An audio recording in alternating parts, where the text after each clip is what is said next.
Okay, very good.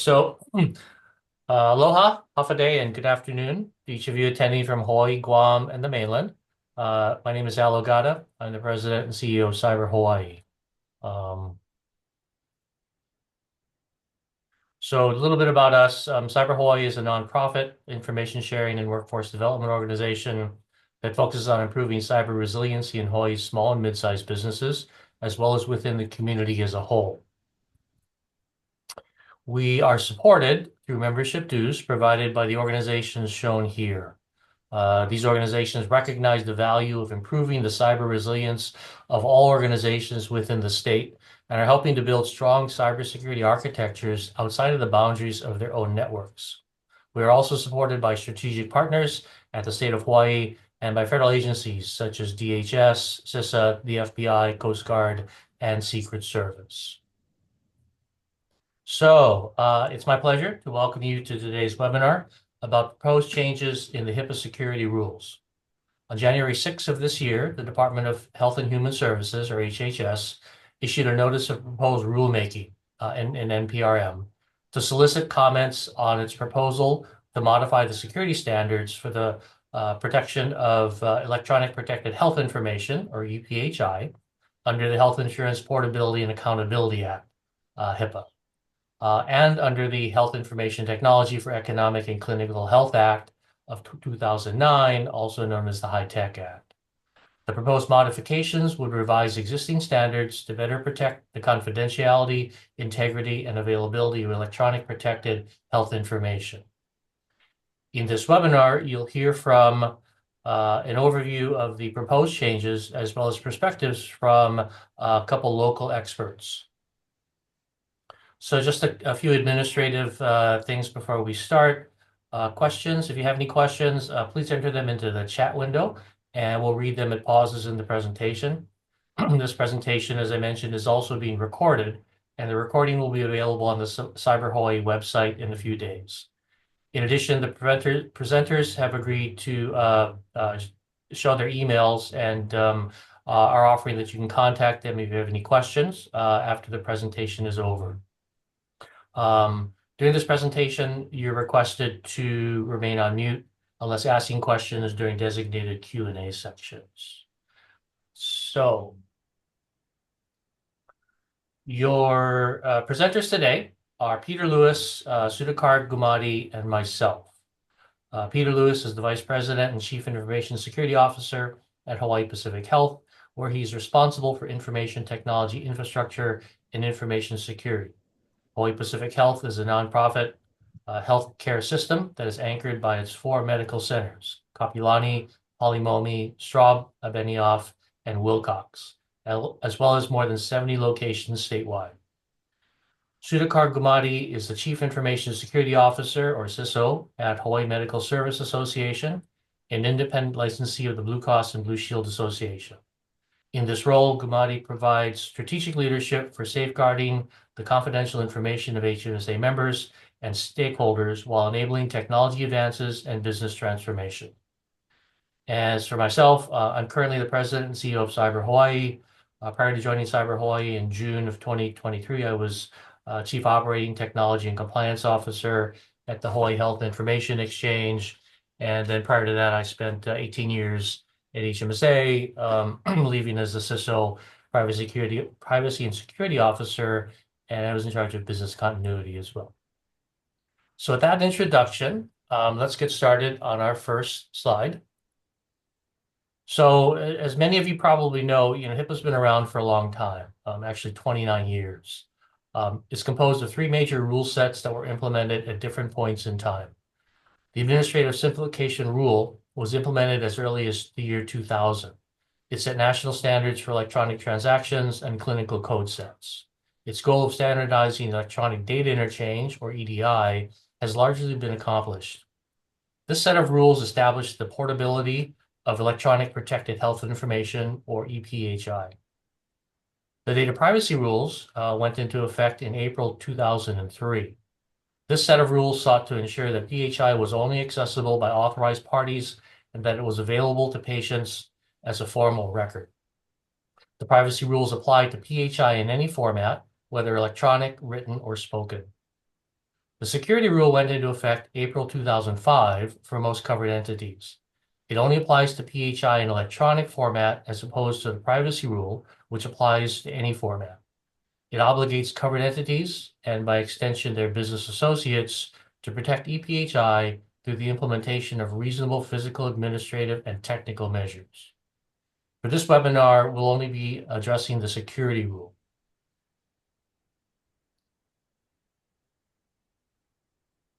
So HIPAA security rules fall into four basic categories. Administrative processes address policies and procedures that manage a covered entity's security measures and workforce conduct. Physical processes address physical access to information systems and related buildings and equipment to keep them safe from natural and environmental hazards and unauthorized intrusion. Technical processes address controlling access to computer systems and protecting communications over open networks. And finally, organizational processes address the management of agreements and documentation that must be maintained to ensure effective security. HIPAA security rules have a common foundation in NIST controls and should be well understood given how long they've been in force. So the question is then, why are any updates needed at this point in time?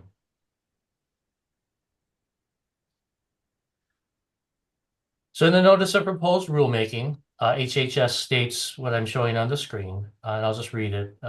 While these concepts remain highly relevant and applicable, the department has concerns regarding the sufficiency of the security measures implemented by regulated entities. OCR's experience, and OCR stands for the Office of Civil Rights, investigating allegations of security rule violations, reports received by OCR of breaches of unsecured PHI, and the results of the audits conducted by OCR in 2016 through 2017 demonstrate that regulated entities are not consistently complying with the security rules requirements. Additionally, the department is concerned about the extent to which regulated entities have updated their security measures to adjust to changes in the healthcare environment and their operations, including new and emerging threats to the confidentiality, integrity, and availability of ePHI. So if we look at the actual changes that are being proposed, and as I mentioned, you'll get the recording of this, and we'll also post the slides onto the site so you can read this in detail later. The biggest change is that controls formerly listed as addressable will now be required. The term addressable was being misconstrued to mean optional by a significant number of covered entities, which led to the non-implementation of these controls. Many of the addressable controls, such as encryption, are so commonly available nowadays that making them addressable simply doesn't make sense anymore. Same holds for things like multi-factor authentication and anti-malware protection. The proposed changes also provide clarification on what needs to go into things like a risk assessment in order to make it clear what the government is looking for. It clarifies that data must be recovered within 72 hours following an incident, and that vulnerability scans and penetration tests must be conducted at least once a year. By clarifying content and frequency, the changes remove some of the interpretations that covered entities and business associates needed to make and lays the foundation for more consistent compliance. And with that high-level overview, I'm going to kind of leave it there, and I'm going to turn it over to Peter to get his perspective on the benefits and challenges that these changes are likely to have on the local provider community. Peter, I'll turn it over to you. Thanks, Hal. Good morning, everyone. I'm not going to present slides. I'm just going to talk through some sort of general concepts, and then I'll finish up with recommendations as well for organizations who are trying to work out what the proposed rule might mean for your organization and the challenges that you might have in implementing it. Al touched on a key point really well, which is that the proposed rule eliminates the concept of addressable versus required. So under the existing or the current HIPAA security rule, required implementation specifications are mandatory and they must be implemented exactly as specified, right? So failure to implement results in non-compliance, right, with HIPAA.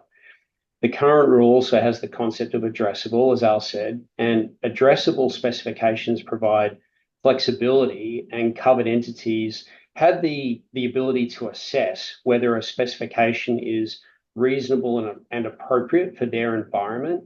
And if it was, then they must implement it.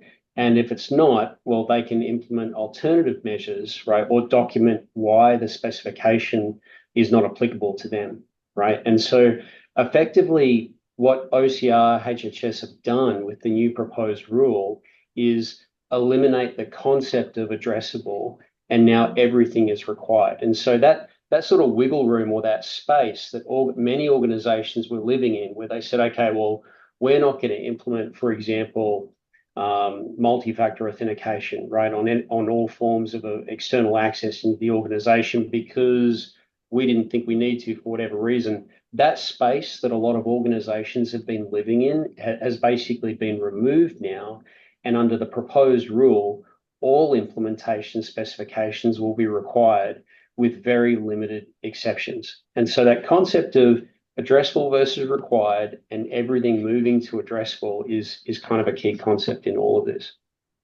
So benefits for the new proposed rule, right, as stated, is that I don't think there's any question it results in organizations that are significantly more secure than they are today, right? So HHS OCR have drafted the new proposed rule based on the experience they've had in investigating all of these breaches and incidents, right, that have happened, over the past few years. So repeatedly, they see where organizations haven't implemented, right, all of the specifications.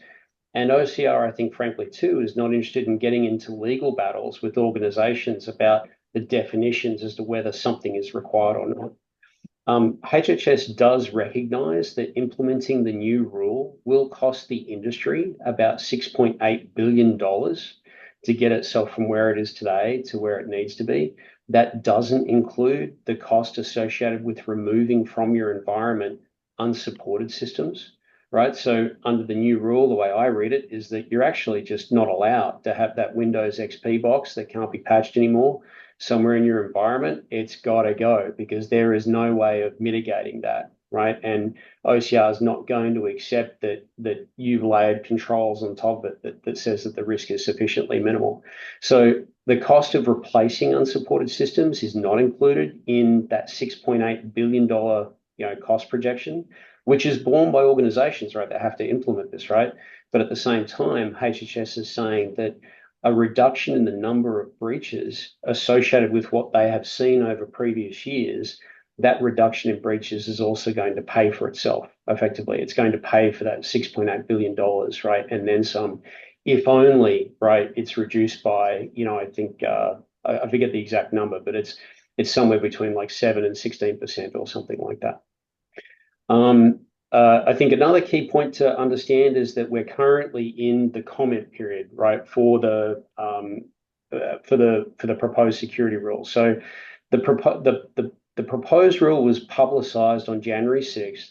The deadline for public comment is 60 days later, so that's March 7th, and that's the phase that we're currently in. So after OCR gets all of the feedback, they're then going to decide, obviously, whether they're going to make any changes to what's being proposed, and then they're going to publish the final rule. The final rule will go into effect, 180 days later. And so organizations could be looking down the barrel of compliance where you need to start reporting, your compliance with all of these technical controls at the absolute earliest. I would say November of this year. More realistically, it's going to be sometime into 2026. So the benefits are it's going to result in more secure organizations with reduced breaches. The downside is many organizations are really going to have to scramble, right, to get all this stuff implemented. And if you're starting from a relatively low level of maturity now, you've probably got a pretty significant hill to climb to get to where you need to be. So what would I give as sort of general recommendations? The first one is that I wouldn't attend a webinar with 3 guys on it and trust that you now understand what's in the proposed rule. You really need to go and read that thing, all 390 something pages of it, and it's a monster. And if you're anything like me, you probably read the thing and then you're going to talk with a bunch of other people to say, what do you think they actually meant by this? Because there are some parts in the rule, in the proposed rule, that are not entirely clear from my perspective. I would keep in mind the concept of required versus addressable, and just understand that these are going to be hard technical requirements to meet. And then fundamentally, if the rule stays as it's currently proposed, you're either going to have to do this yourself as an organization, or you're going to have to get someone to help you with the implementation. And just understand that it's going to cover a facet of different things, technical controls, but it's also administrative, right? It's policies as well. There are many different aspects to this. And so the sooner that you sort of get your hands around what those requirements are and start moving in the right direction, the better for the organization. I think for many organizations, to include small organizations, right? And so we live in the provider space, or my organization's in the healthcare provider space. These rules don't really care about how big or small your organization is, right? So you could be, for example, a very small doctor's office, right? If you're accessing PHI and you're required to do things in a way that requires compliance with HIPAA, you got to do all this stuff yourself as well, right? And obviously every organization is different. Some have, significant IT departments and IT security teams. Some don't have any IT staff, right, and outsource that function. Regardless, you've got to start putting a plan together as how you're going to get there. And if you're feeling totally overwhelmed, the place that I would suggest starting is with an inventory of your environment. So one of the new requirements in HIPAA is that you have a full inventory of everything that accesses ePHI, and you're going to have to go to the extent of mapping data flows, moving in and out of infrastructure and specific software applications as well. And so just starting with the inventory, right, of what you have with respect to systems and applications is a logical starting point for you if you've got to work out this mess, right, over the next 6+ months. Or it's certainly going to be very helpful for someone, a consultant, for example, that's going to come in and help you, right, navigate all of this. So those would be my recommendations. Al, I think that sort of concludes my piece of it. I presume we'll leave time for questions at the end and not take them now. Yes, yeah, we'll take questions at the end. So yeah, thanks, Peter, for the perspective from the healthcare or health service provider section. So I'd like to at this point turn it over to Sudhakar, who's with HMSA, and get his perspective on what these changes mean. Sudhakar, you're on mute. Yeah, thank you. Thank you all. Good afternoon, everyone. Can I share? I have a couple of slides, probably. Yeah, I let know me you guys let me stop covered. sharing my slides. Yeah, you guys covered, but just wanted to speak on a couple of items. Yep, you bet. Let's see.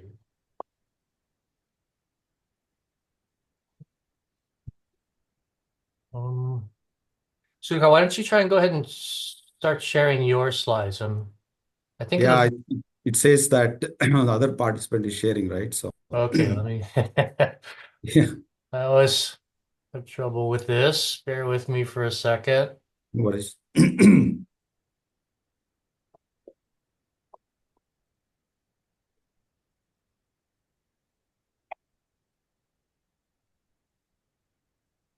Somewhere it should be stop sharing or something. Yeah. Okay. There we Got it. go. Yeah. Yeah, got it. Okay. Okay. So I have like only. You can see your slides. Okay, perfect. So guys, yeah. Basically, Al and Peter talked quite a bit of it. So background, as uh, on January 6th, the HHS came with the proposed rulemaking on the huge changes on the HIPAA security rule. If you recall, I think in 2013, they touched this HIPAA security rule, uh, including the High Tech Act. You guys might be remember that. But mainly, I think the new changes is because of the increase of breaches and cyber attacks, especially in the healthcare industry. So that's main reason I think that this big change uh, is being coming from the HHS. And the proposed rule for the comments is 60 days. I think we have another 10 days for the comments. After that, they'll come up with a, once the new administration approves it, they'll come up with the concrete security rule, and I'm sure they'll give like 6 months or 9 months. I don't know how long they're going to give to comply. So basically, this is when we say comply, this is a mandatory, right? As Al and Peter talked about, is the it's a major overhaul on the cybersecurity requirements, and I think my thoughts are the changes are in response to the court decisions that has affected the OCR enforcements, right? So the main thing, the removal of distinction between required and addressable, that's the main thing. When it was all these years, for the last 12 years, or the HIPAA security and privacy rule came into existence, when it was addressable, we had some room to kind of to wiggle room, right? It's more kind of optional. Now, when they say the word required, it become mandatory. Now we cannot. There's no wiggle room there. Whatever the security rules are there, we need to implement. So that's the main concern we have on this new security rule. So I'm going to specifically talk about the proposed key changes. Uh, Basically, they expanded. If you look from the left side, they expanded clarity. What is the definition of EPHI? So that is been more expanded on that one. So coming to the performance goals, right? The new requirements. What is the measurable cybersecurity objective? It's not like we have a cybersecurity program, but what is it measurable in terms of the NIST scoring, or how do you measure the performance goals of a cybersecurity program for a company or any entity, covered entity, or any medical office or any healthcare industry, right? So, and the other thing is the enhanced risk management. So this one is a pretty tough one because the stricter guidelines, when you conduct a risk analysis, uh, they want to see the comprehensive management plan. When you say comprehensive management plan, what is your roadmap? How are you moving the needle? Suppose we did an assessment in January, and something happens in 6 months or 9 months. The OCR comes to an audit and looks at it and say like, okay, what have you done in 8 months? In the risk management, you found out this many significant and critical gaps. So uh, how many of the gaps have you closed? How many of them you remediated, right? We need to have a comprehensive roadmap and a management plan how to mitigate those identified risks. The proactive threat management, this is a very, very complicated, the threats and vulnerability, right? It's always very dynamic. The threats or vulnerabilities coming. So how are you doing proactively doing on the endpoints, the network, and database side? So at all the layers, if you look at the OSI layers, from physical layer to the application layer, how are threats and vulnerabilities you're managing?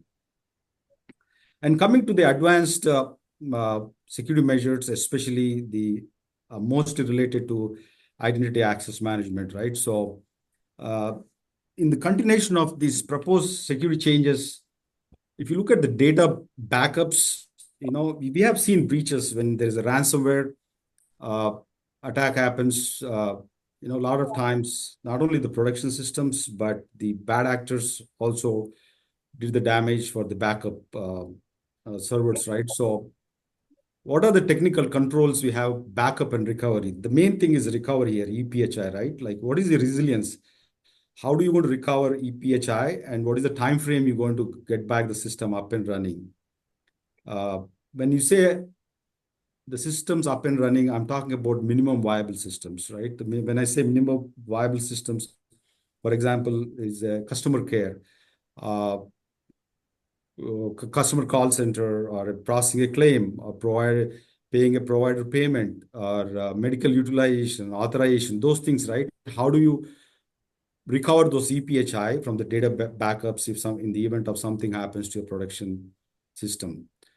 The other challenge is the business associate cybersecurity, right? So all the covered entities or any entities, we rely quite a bit on the business associates, and we have hundreds of business associates who process and store EPHI on our behalf.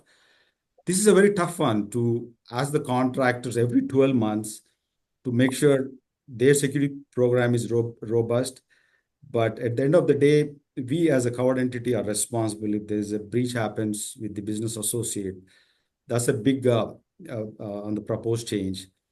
And network segmentation, that also is a big one. I think it's a good thing to have network segmentation so that the bad actors doesn't move lateral movement and compromise the whole thing, right? If you have a production environment or development environment, you want to separate it so that more you have the compromise won't happen the entire network, right? So that's one challenge we have, but that takes long time. Network segmentation does take long time to do that. So that's one thing we need to keep in mind. We need to plan about the network segmentation. And coming to the encryption, this is a very, very critical one. When we say encryption, encryption at rest, encryption in transition. When you say encryption in transit, like, secure file transfer, these are all things when we send data over the wire, we need to encrypt it to make sure from point A to point B, it's going encrypted. There's no middle man in the middle attack, right? But when it comes to the data at rest, encryption of data at rest, you got to be very, very clear on that. That has not been defined. A lot of times people think that encryption, oh, we have at the storage level. Well, does that help? Lately, the breaches are happening at the operating system level, database level.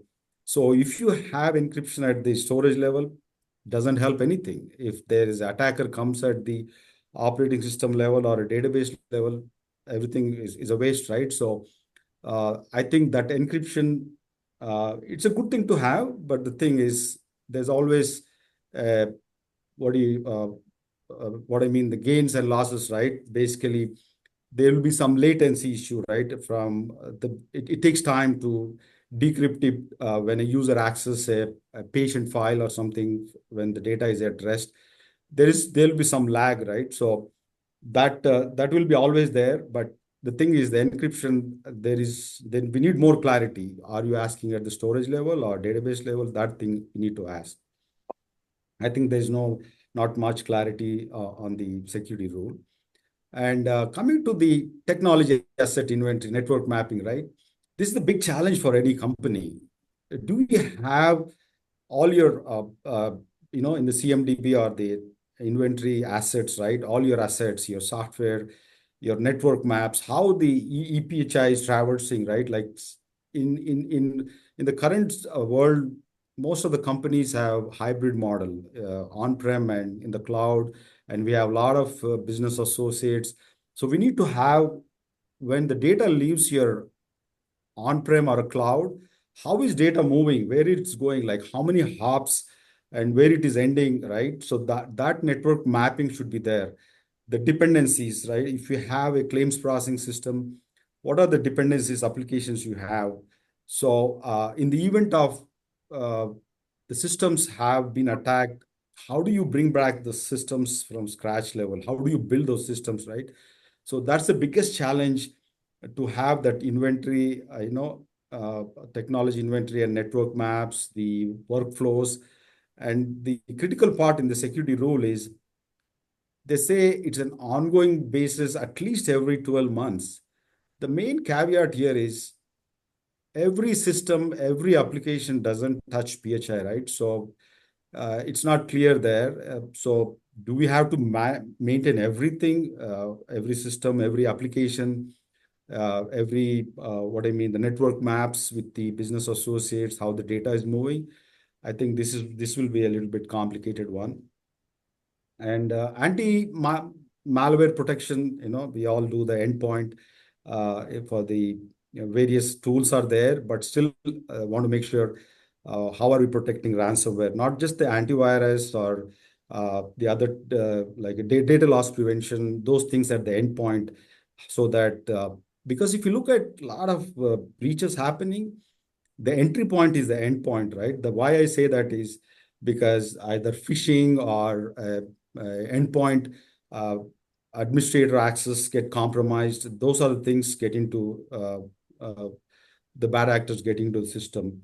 So if you look at from the physical safeguards and administrative safeguards and technical safeguards, I think they touched on changes in on the physical side, the facility controls, workstation security controls. When I say workstation, the interesting part you got to keep in mind is now they are even calling the tablets, even these iPads, smartphones as workstations. So that's one thing you need to keep in mind because they move, right? We take iPads, we take our phones. Now that in the new security rule, they are saying that they also need to be covered in the physical safeguards. So device media. So that's a big challenge. And administrative safeguards, the uh, access, audits, and data integrity, the transmissions, data transmission, those things, they have made a lot of changes. On the technical safeguards, uh, like if you look at on the technical safeguards, right? I think in this slide, I kind of puts a couple of things, right? If you look at the bottom in the middle, asset protection, the definition of workstation as including smartphones and tablets, that's a big no-no. You can't, I don't think we have the bandwidth to make sure that how do we protect, that's a big challenge. And if you look at the right side of the top, multi-factor authentication. Well, what do you mean by multi-factor authentication? You're only talking about external facing, untrusted users coming, like what I mean, the member portal we have, right? My account portal where the members come and access their data. Is it only for the members? It's for the workforce members or the providers or entire PHI? It doesn't matter, internal, external. We have to have multi-factor authentication. That's a humongous effort, right? So that clarity is not there, but probably some clarity will come on the multi-factor authentication. And the other thing is, if you look at the left side and the bottom, the access management. You need to give 24 advance notice user access termination to EPHI system owner. That's a very, very tough thing to do. When we say access management, we are not talking about the entity workforce members, but also the business associates who are accessing your systems, your EPHI, that also will come into play. And even they said that within 1 hour, we need to disable the access. I don't think it's possible, but it has been spelled out that in 24 hours advance notice user access termination should be done. And yeah, by the way, the last one is the incident response plan. You need to test and revise the incident response plan at least once every 12 months. So that's a big one.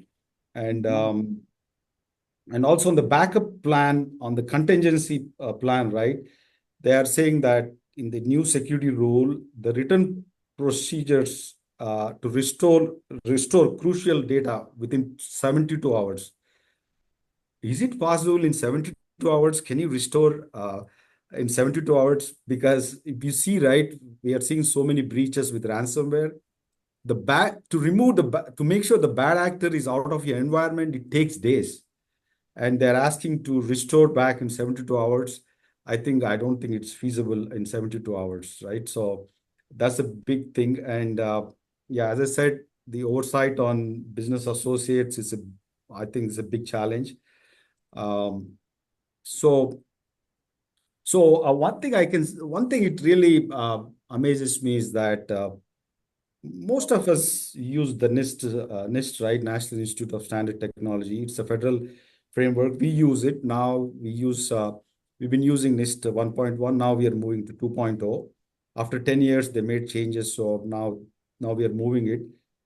But I think, the alignment with the NIST cybersecurity framework and these HIPAA security proposed rule, there's a significant changes. They don't align. Even if you take the high trust or the NIST framework, if you look at this is a federal program, this is also a HHS thing, right? how do we align it? When you have to change your policies and procedures, do I align with the NIST? Do I align with the high trust? Do I align with the HIPAA proposed rule? It's a big debate. I don't know how they're going to come so that how it is aligned with the when we this proposed rule come into existence. So if you look at the bottom note, which I said, the proposed changes are still in progress, and I'm sure they'll give a grace time to comply with all these proposed rules. But my thought is, there'll be some changes, but one thing I can tell is that this is a lot of work, a lot of investment, as Peter said, billions of dollars, and we don't have the subject matter expertise. Already, we are short of cybersecurity personnel. I think we all need to keep thinking. I don't think that this will go away. Out of 20, 30 big changes, probably majority will stay, right? Some of them, they'll provide some clarity, but we need to keep thinking. We need to thinking about talking to our business associates, our vendors, and our partners to make sure we have plans in place so that when time comes, when the new administration approves this proposed rule, then the clock ticks, right? You have 180 days or 240 days. I know it looks like uh, oh yeah, we have 9 months or 10 month time flies, and but the things are many things that network segmentation or MFA that takes times, and there'll be business disruptions, right? So we need to plan in such a way that we are prepared for these new changes. Yeah, so that's my high level, uh, Perfect. So thank you, Sudhakar. That's actually fairly sobering, and based on what you said, your observations and Peter's observations. So at this point, I want to pause here and see if anyone from the audience has any questions about what's been presented so far. Any questions? I'm going to check the chat. If you have a question now, feel free to start it up. I do have one from the chat. For smaller healthcare entities, small provider offices, a lot of the proposed changes may require extensive investment to be in compliance. As a community, Hawaii, what are the resources we can put together to support these smaller organizations who may not be able to address the proposed changes on their own? Any thoughts from the two of you? I think it's a really good question. I think you're seeing it right now. It's organizations like Cyber Hawaii sort of stepping up and trying to promote awareness about what is coming, because the biggest asset you've got at this point is time, basically to prepare for this. And I think it's going to be, to your point, Lee, it's going to be really challenging for a lot of small provider offices to meet the compliance requirement. And frankly, many may not even know, right, that this is coming, right? So I think the best thing that we can do at the moment is provide awareness, and also I think advice around practical methodologies, practical ways of getting about this, right? And trying to start early and not leave yourself with an 11th hour sort of emergency, right? Being right up against some sort of compliance deadline, particularly if you've got to report your technical compliance to the government, right? And not just sort of pinky swear that you're doing things properly, like when you're actively asked. So I think that's what you're seeing right now.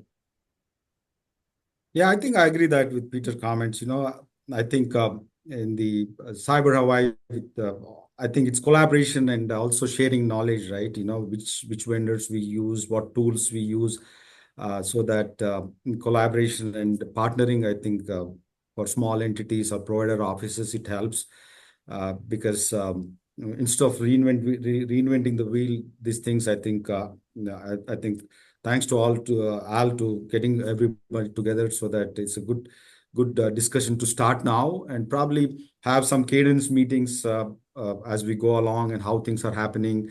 And I'm also associated with the blue plans, right? The BCBSA, and we had a first quarter meeting with the 33 blue plan CISOs in Orlando 2 weeks back, and we had a big discussion on this one. So I can bring some knowledge and see, how what we're doing at the blue cross blue shield level, so that I can share which is viable, and how we can help. But we need to start thinking and planning. This is not going to go away; it's going to come. But we need to keep start thinking about it. Yeah. Yeah. I would say too, maybe just add something really quick.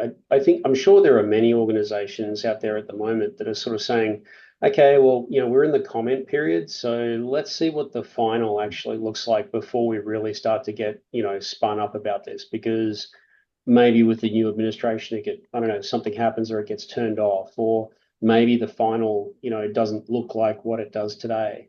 I would strongly advise against that sort of thinking, personally. I mean, if you take what HHS have said at face value, right, even in the NPRM itself, I doubt they're going to be really inclined to really walk this back significantly at this point, because it directly reflects the experience they have had in conducting all of these investigations, and all of this, all of the court proceedings, right, that have happened as a result of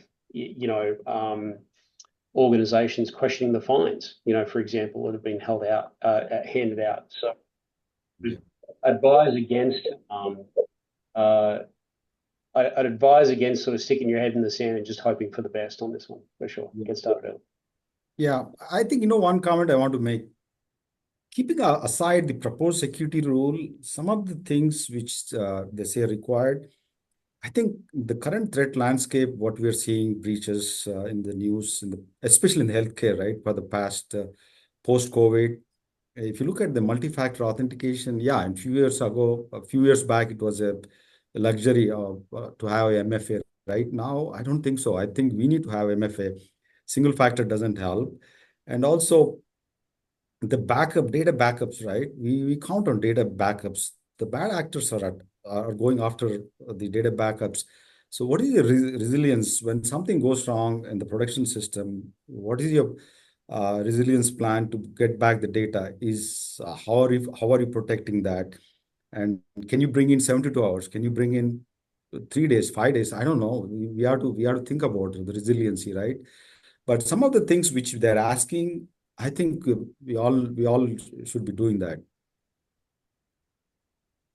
And I think the reality of the changes that are being proposed is that many of them are in place in other sections of the industry, other industries today. I mean, you talked about antivirus, talked about MFA, you talked about encryption. So those are things that you see being in place in other industry segments, in the consumer segment. So when you think about it, many of the things that HHS is asking for here are not outlandish. They're not like way out Yeah. there, like you have to do something unusual. They're things that potential vendors do offer. They're things that it's likely EMR and EHR vendors do offer. So putting them in place and really getting over the concept of, well, I don't have enough resources to do it. I don't have any way to do it, and just avoiding doing anything is not a practical answer at this point, given the risks and given the fact that a lot of threat actors really don't care about the size of the organization anymore. It's not like they're going after only big guys. The crimes are crimes of opportunity, and a small provider could get hit just as easily as a large health system or a large payer, and the implications for a small provider could be more catastrophic in many cases than for a larger system. So again, I think we're all kind of saying the same types of things, that it is something to focus on. We realize there are resource constraints, and they are the kinds of things, though, that you can't just do nothing. You have to take some action. But Sukar, you had something up? Yeah, one thing I would say that, I think in my past experience, I worked in the other healthcare companies, especially they'll focus more on the risk analysis, right? What is your what framework are you using? The NIST or high trust doesn't matter, and are you doing risk analysis to your entire cybersecurity program? The main key point is once you know the gaps, what have you done so far? Did you intend of negligence or some company? Sometimes you see in the news like they're only like 10,000 records, the fine is huge.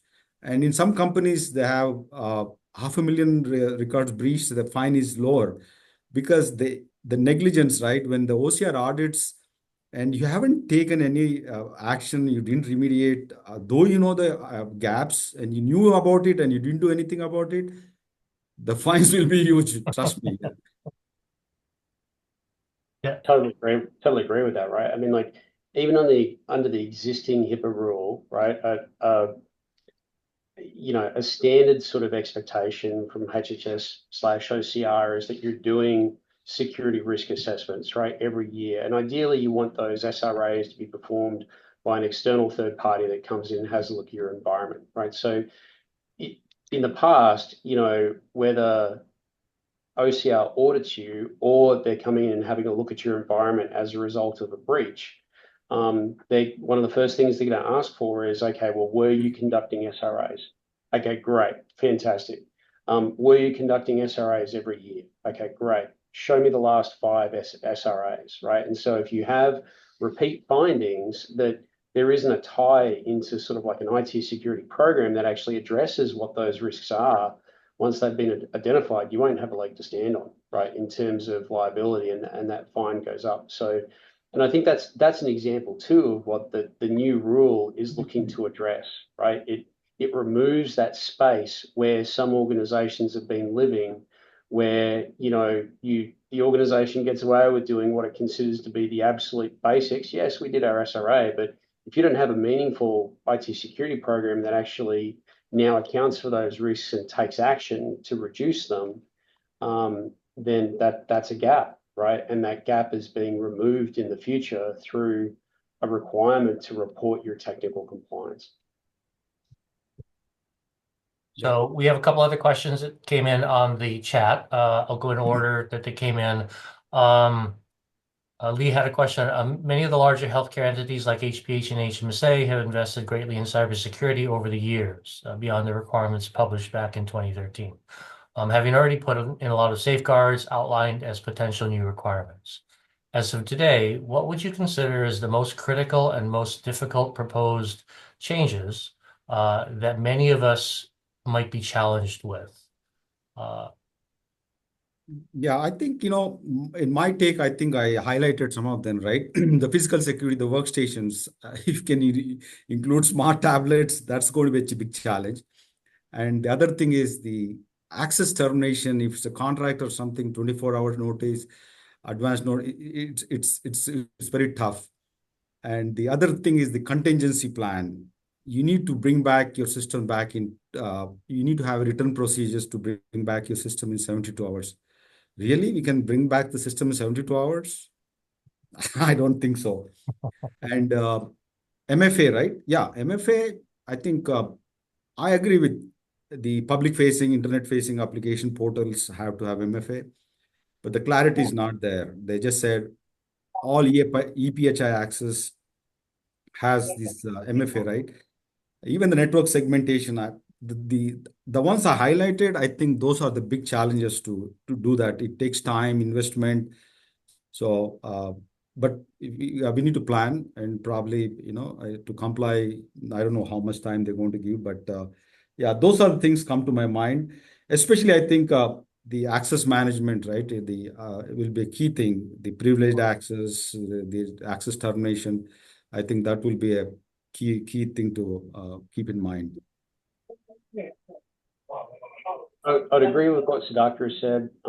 I think also it's kind of difficult to answer from my perspective because it's different for different types of organizations too, right? So I think in the world that we have lived in up until this point, I think a lot of folks who think about security think about functional risk, right? So I have limited resources, I have limited money, I have limited people. Where am I going to spend my blood and treasure to both reduce the likelihood that the bad thing is going to happen and also recover quickly from the bad thing if it does happen, right? And I think that sort of thinking guides a lot of decisions about where we put resources. In the past, for example, you might have an organization that says, well, you know what? I understand that there's that unsupported system back there, but I do have all of this layering of defenses on top of it. And so, frankly, I'm going to accept that risk because it's more important to whatever, implement MFA, implement segmentation, implement something else. I think in this new rule, that distinction is going to go away because everything is now required and it's a hard requirement.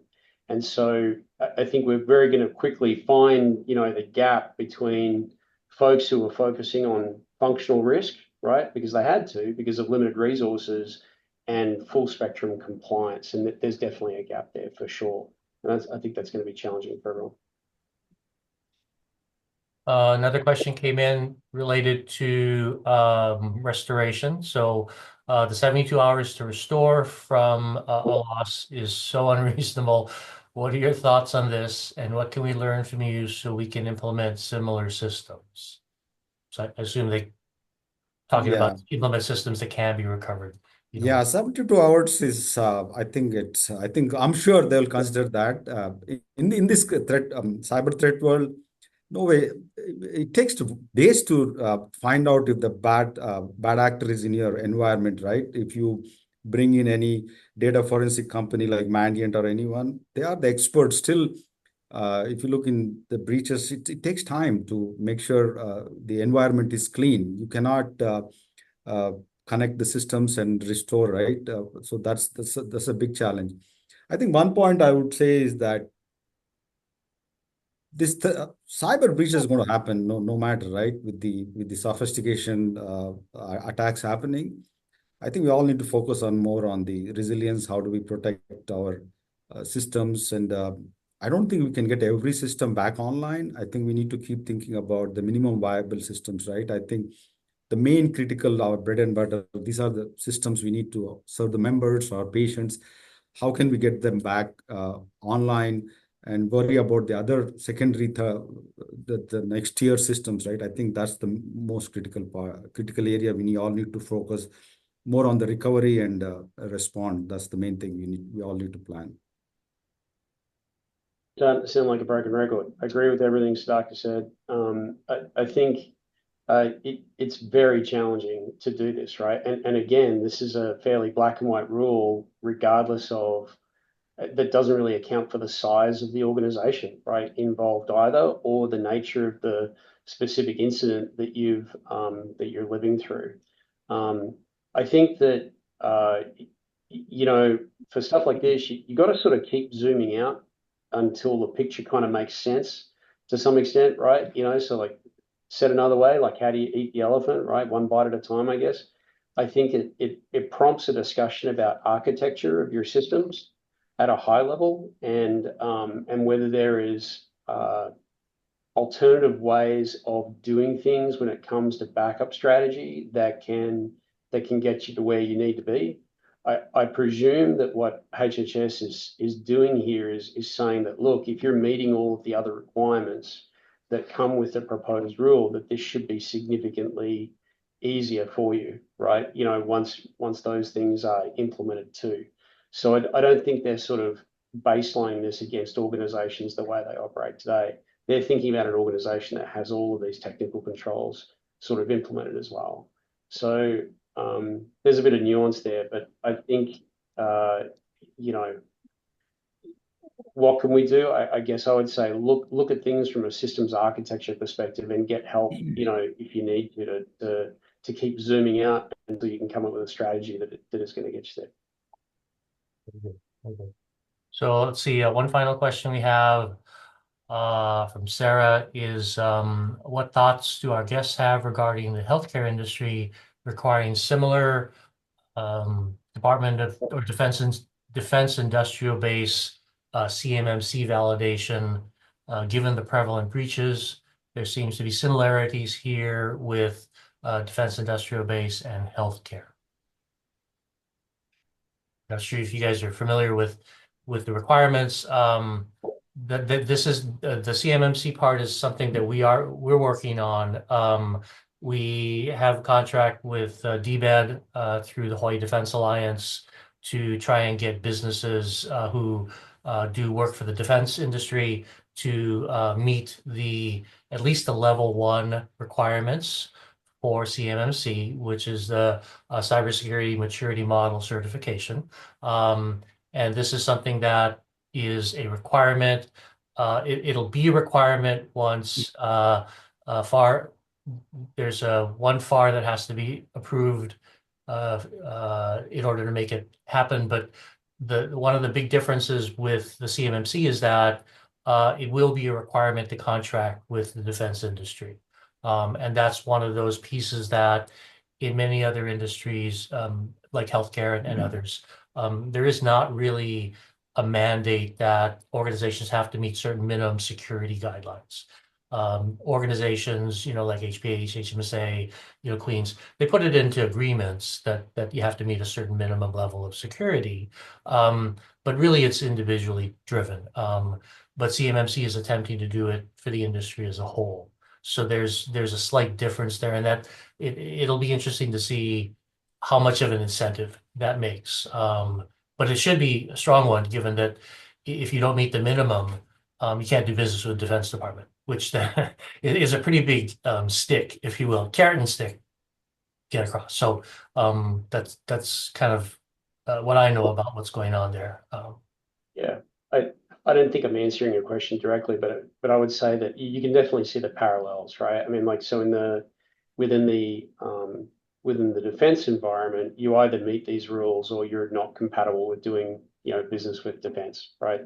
And that's the way that healthcare is going as well, but for different reasons, right? I mean, so one is obviously to protect our national security, and the other is to protect the PHI, right, of our patients, right? And I think that generally speaking, it seems to be the direction that we're going, and to tighten up those controls. Ultimately, this is all about reducing the number of bad things that happen and reducing the impact to US citizens, right, as a result. So similar kind of threads, I guess I can see between the two frameworks. Very good. So we are at the top of the hour. I'm just going to close by sharing a couple last slides. So I think we already talked about this. Next steps. Take a look at the NPRM. There is a fact sheet, and we have the links here, as well as the NPRM itself.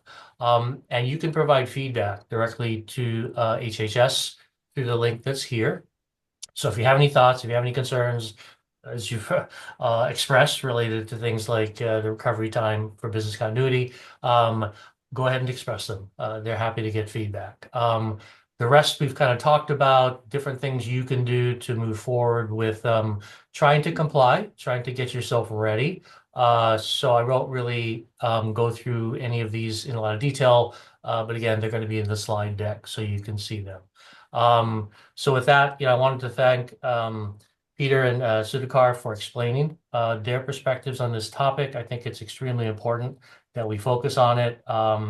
You will be getting an email shortly after this asking for your feedback on the webinar. And then you'll also get another email letting you know when we posted the recording to the website. As a final pitch, I wanted to first thank you folks for attending. And then I wanted to tell you about our next webinar, which is coming up next week. It's part of our collaboration with CISA to fortify cybersecurity. We've got a webinar on elements of cybersecurity next Tuesday.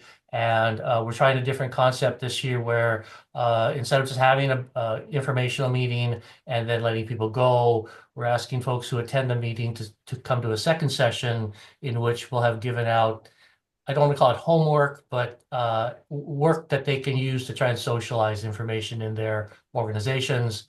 And then we'll have a detailed discussion on things that they think they need to do, gaps, and where they need help. So we'll be talking about social engineering attacks, malicious insiders, and cyber criminal activity.